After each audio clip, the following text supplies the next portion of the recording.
আসসালামু আলাইকুম। শুরু করছি আরেকটি নতুন ভিডিও। এই ভিডিও টপিক অবজেক্ট এবং কম্পানিয়ন অবজেক্ট। আমরা জানি যে আমরা আ যেকোনো ক্লাস যদি ক্রিয়েট করি, সে ক্লাস A এবং এই ক্লাসের ভিতরে প্রপার্টিজ থাকতে পারে, মেথড থাকতে পারে এবং আল্টিমেটলি আমরা কিন্তু এই ক্লাসের অসংখ্য অবজেক্ট ক্রিয়েট করতে পারি। সে val a1 equals a এবং আবারও ক্রিয়েট করতে পারি val a2 equals a।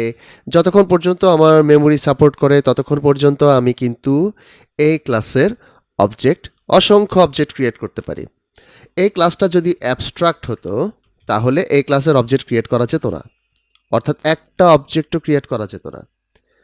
তার মানে অ্যাবস্ট্রাক্ট না হলে অসংখ্য অবজেক্ট ক্রিয়েট করতে পারি, আর অ্যাবস্ট্রাক্ট হলে একটা অবজেক্টও ক্রিয়েট করা যাবে না। বাট কখনো যদি আপনাদের বা আমাদের এরকম কোনো সিচুয়েশন আসে যে আমাদের একটা ক্লাসের একটি মাত্র অবজেক্ট ক্রিয়েট করতে হবে, তখন আমরা কি করব?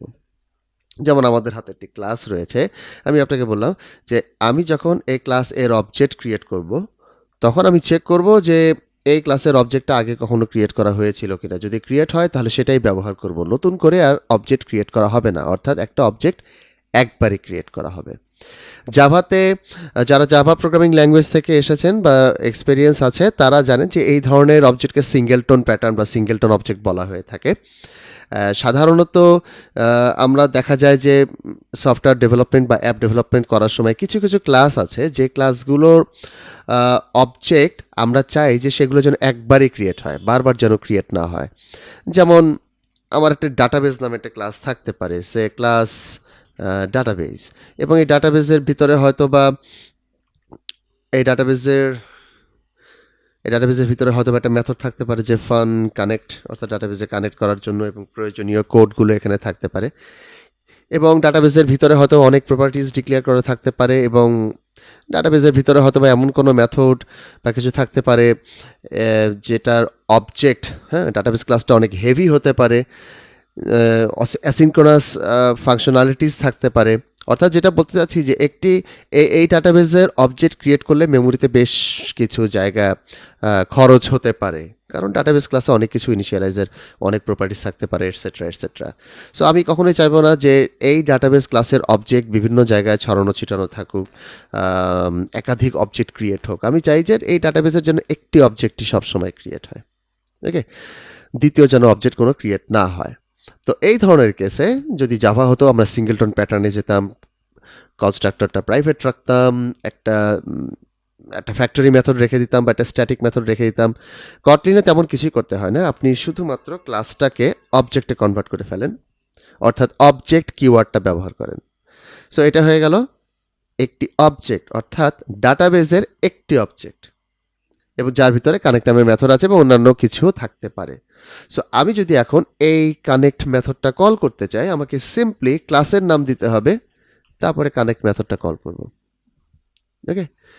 তো ক্লাসের নামের পরে ডট দিলেই কিন্তু এই ক্লাসে আরও যত প্রপার্টিস থাকবে, মেথড থাকবে, সেগুলোকে আমি অ্যাক্সেস করতে পারবো। এটা অনেকটা জাভার স্ট্যাটিক মেথড বা স্ট্যাটিক ক্লাসের সাথে কিন্তু তুলনা করা চলে, বা ওরকম কিছু সিমিলারিটিস আছে, ওকে। বাট এটার দ্বারা এটাই বোঝাচ্ছে যে এই ডাটাবেজের একটা সিঙ্গেল অবজেক্ট এবং কানেক্ট মেথডটা যে অবজেক্টের উপর আমি কল করছি সেটাও এক। সো কখনো যদি আপনাদের কোনো একটি ক্লাসের একটি মাত্র অবজেক্ট ক্রিয়েট করার প্রয়োজন হয়, ইন দ্যাট কেস আমরা সিম্পলি অবজেক্ট কিওয়ার্ডটা ব্যবহার করব। আমি এখানে যে অবজেক্ট ডাটাবেস যেটি ডিফাইন করেছি সেটা ফাইল লেভেলে, অর্থাৎ টপ লেভেলে আমি ডিক্লেয়ার করেছি। যদি কখনো এমন হয় যে আমার হাতে একটা ক্লাস আছে, যে সে ক্লাস ক্যালকুলেটর, ওকে, ক্লাস ক্যালকুলেটর। এখন এই ক্লাসের ভিতরে হয়তোবা আমার এমন কিছু প্রপার্টিজ ডিক্লেয়ার করার প্রয়োজন যে প্রপার্টিজগুলো ক্যালকুলেটর ক্লাসের যে কোনো অবজেক্টের জন্য বা ক্যালকুলেটর ক্লাসের যে কোনো ইনস্ট্যান্সের জন্য সিমিলার হবে। জাভাতে আপনি স্ট্যাটিক প্রপার্টি কিভাবে ডিক্লেয়ার করতেন, ক্লাসের ভিতরে স্ট্যাটিক নাম দিতেন, তারপর প্রপার্টি ডিক্লেয়ার হতো। এই কটলিনে কিন্তু স্ট্যাটিক বলে কোনো শব্দ নাই, ওকে, স্ট্যাটিক বলে কোনো শব্দ নাই, স্ট্যাটিকটাই অবজেক্ট দিয়ে রিপ্লেস হয়ে গেছে। তো মনে করেন আমি একটু আগে যে ডাটাবেস অবজেক্টটা ক্রিয়েট করেছি সেটা হচ্ছে আপনার ফাইল লেভেলে, টপ লেভেলে, বাট ক্লাসের ভিতরেও কিন্তু আমরা চাইলে একটা সিঙ্গেল অবজেক্ট ক্রিয়েট করতে পারি যার এক্সিস্টেন্সটা এই ক্লাসের সাথে সাথেই হবে, অর্থাৎ এই ক্লাসটা যখন মেমোরিতে লোড হবে তখন অবজেক্টটাও লোড হবে। বাট সিনট্যাক্সটা হচ্ছে আপনাকে লিখতে হবে কম্প্যানিয়ন অবজেক্ট, এরপর আপনি অবজেক্ট ক্রিয়েট করেন বা একটা নামও দিতে পারেন, সে কনস্ট্যান্টস কিছু হতে পারে। তারপরে আপনি এখানে যত খুশি কনস্ট্যান্ট ডিক্লেয়ার করেন, সে val pi ইকুয়ালস 3.14, তারপরে মনে করেন যে val radian equal 0.017374 something like this. এখন এই ভ্যারিয়েবলগুলো যদি অ্যাক্সেস করার প্রয়োজন হয় আমাকে সিম্পলি লিখতে হবে ক্যালকুলেটর ডট, তারপর আমি কিন্তু পাই রেডিয়ান এসব পেয়ে যাচ্ছি। আমি যদিও লিখতে পারি calculator dot constants dot pi, but and IntelliJ IDEA আমাদেরকে বলছে যে না, এই কম্প্যানিয়ন রেফারেন্সটা এটা রিডান্ডেন্ট, অর্থাৎ এটা না দিলেও চলে। আমি যদি অল্টার এন্টার প্রেস করি তাহলে দেখবেন যে এটা না দিলেও চলে, অর্থাৎ কোনো একটা ক্লাসের নামের পর ডট দিয়ে। এটা কিন্তু অনেকটা একটু আগে যে ডাটাবেস অবজেক্টটা ছিল ওটা সিমিলার, হ্যাঁ, কিন্তু এই অবজেক্টটার এক্সিস্টেন্স বা এই অবজেক্টটা এক্সিস্ট করছে এই ক্লাসের ভিতরে বা এই ক্লাসের স্কোপের ভিতরে। সো এটাকে আপনি তখনই খুঁজে পাবেন যখন এই ক্লাসটা প্রথম মেমোরিতে লোড হবে, অর্থাৎ কোনো না কোনো জায়গা থেকে কল করবেন, তারপরে অ্যাকচুয়ালি এই অবজেক্টটা আপনার অ্যাভেইলেবল হবে। এবং অবজেক্টের যে ডেফিনেশন দিয়েছি অর্থাৎ সিঙ্গেল ইনস্ট্যান্স, এটা কিন্তু কনস্ট্যান্টের বা কনস্ট্যান্ট ক্লাসের একটা সিঙ্গেল অবজেক্ট, বাট এটা কম্প্যানিয়ন কার সাথে? ক্যালকুলেটরের সাথে। ওকে, সো এভাবে আমরা অবজেক্ট এবং কম্প্যানিয়ন অবজেক্ট ইউজ করে থাকি যদি আমার কখনো সিঙ্গেল অবজেক্টের প্রয়োজন হয়। অবজেক্ট কিওয়ার্ডটা আরেকটা পারপাজে ইউজ হয়, যেটার সাথে গত লেকচারগুলোর একটু সম্পর্ক রয়েছে। যেমন আমরা অ্যাবস্ট্রাক্ট ক্লাস সম্পর্কে কিন্তু জেনে এসেছি বা ইন্টারফেস সম্পর্কে জেনে এসেছি, এবং আমরা এটা জেনেছি যে অ্যাবস্ট্রাক্ট ক্লাস অথবা ইন্টারফেসের কোনো অবজেক্ট ক্রিয়েট করা যায় না। যেমন আমার কাছে যদি একটা অ্যাবস্ট্রাক্ট ক্লাস থাকে, অ্যাবস্ট্রাক্ট ক্লাস এ, এবং তার ভিতরে যদি একটি অ্যাবস্ট্রাক্ট মেথড থাকে অ্যাবস্ট্রাক্ট ফান এ, সাপোজ, বডি দেওয়া যাবে না, সরি। ওকে, সো এই ক্লাসের যদি এই মেথডটা ব্যবহার করা প্রয়োজন হয়, আমি কিন্তু এই ক্লাসের অবজেক্ট ক্রিয়েট করতে পারবো না। So I cannot do that. A equals a, then আমি এ ডট, এটা এটা করতে পারবো না। এখানে দিচ্ছে ঠিকই, কিন্তু এখানে এরর দেখাচ্ছে, এই অ্যাপ্লিকেশনটা কিন্তু রান হবে না। ওকে, তো আমার উপায় কি? আমার উপায় হচ্ছে এই ক্লাসটাকে এক্সটেন্ড করে আরেকটা চাইল্ড ক্লাস বানাতে হবে। অর্থাৎ হতে পারে যে ক্লাস বি যেটা এক্সটেন্ড করবে এ কে, তারপরে আমি এই মেথডটাকে ওভাররাইড করব। ওকে, এই মেথডটাকে ওভাররাইড করব, তারপর আমি এখন বি ক্লাসের অবজেক্ট ক্রিয়েট করব, তারপরে বি ক্লাসের অবজেক্টের পরে তারপর আমি এই মেথডটা কল করতে পারবো। বাট আরেকটি ওয়ে আছে, অর্থাৎ আমার হাতে যদি কোনো অ্যাবস্ট্রাক্ট মেথড থাকে, তাহলে সেই অ্যাবস্ট্রাক্ট মেথডের, সরি আমি আবারও রিপিট করছি, আমার হাতে যদি কোনো অ্যাবস্ট্রাক্ট ক্লাস থাকে, সেই ক্লাসের ভিতরে যদি কোনো অ্যাবস্ট্রাক্ট মেথড থাকে, সেই মেথডটাকে কল করার জন্য আমাকে যে সবসময় একটা চাইল্ড ক্লাস ডিক্লেয়ার করে তারপরে সেটার অবজেক্ট ক্রিয়েট করে কল করতে হবে, ব্যাপারটা কিন্তু তা না।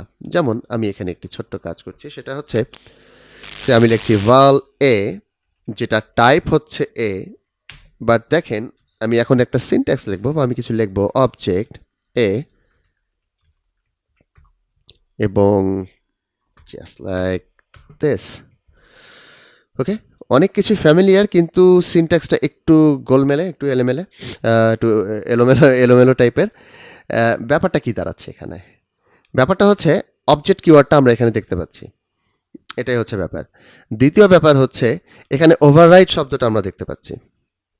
আমরা সাধারণত কোনো মেথডের আগে ওভাররাইড তখনই দেখি ওই মেথডটা যদি চাইল্ড ক্লাসে, হ্যাঁ, চাইল্ড ক্লাসে সাধারণত আমরা ওভাররাইড শব্দটা দেখে থাকি। দ্যাট মিনস কোনো একটা চাইল্ড ক্লাস যখন প্যারেন্ট ক্লাসের কোনো একটা মেথডকে ওভাররাইড করে তখন ওভাররাইড কিওয়ার্ডটা দেখা যায়।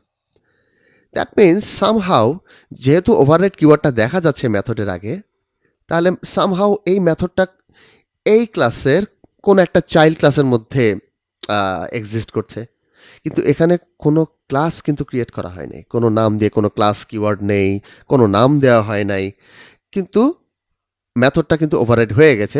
এই মেথডটা থাকা উচিত কোনো একটা চাইল্ড ক্লাসের ভিতরে।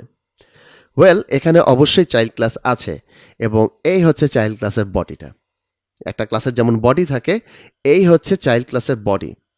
অর্থাৎ আমরা ঠিকই একটি চাইল্ড ক্লাস ক্রিয়েট করে এটাকে ইমপ্লিমেন্ট করেছি বা এক্সটেন্ড করেছি, যার ফলে এই চাইল্ড ক্লাসের ভিতরে এ ক্লাসের মেথডটা ওভাররাইড করা হচ্ছে, কিন্তু ক্লাসটার কোনো নাম দেওয়া হয় নাই।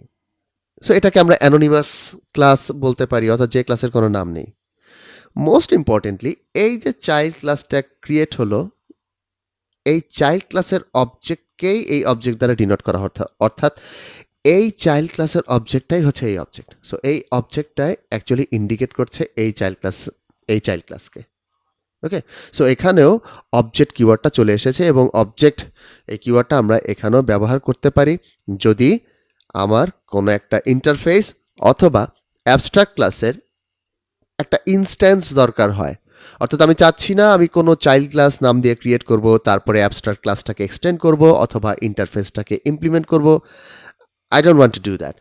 আমি চাচ্ছি যে আমার শুধুমাত্র অ্যাবস্ট্রাক্ট ক্লাস অথবা ইন্টারফেসের কোনো অ্যাবস্ট্রাক্ট মেথডের একটা ডিফল্ট ইমপ্লিমেন্টেশন দরকার, আমার আলাদা নাম দিয়ে কোনো চাইল্ড ক্লাস ক্রিয়েট করার দরকার নেই। সো আমরা এই টেকনিকে কিন্তু কাজটা করতে পারি। অন দ্য ফ্লাইতে, অন দ্য স্পটে আমরা একটা চাইল্ড ক্লাস ক্রিয়েট করব যার অবজেক্ট হচ্ছে এটা, তারপরে আমরা মেথডটাকে ওভাররাইড করব এবং এখানে কিছু আমরা দিতে পারি। তারপরে এই ক্লাসের এটার পরে যদি সাপোজ আমরা কিন্তু সে এ ডট দেন এই মেথডটা কল করতে পারছি আগের মতোই।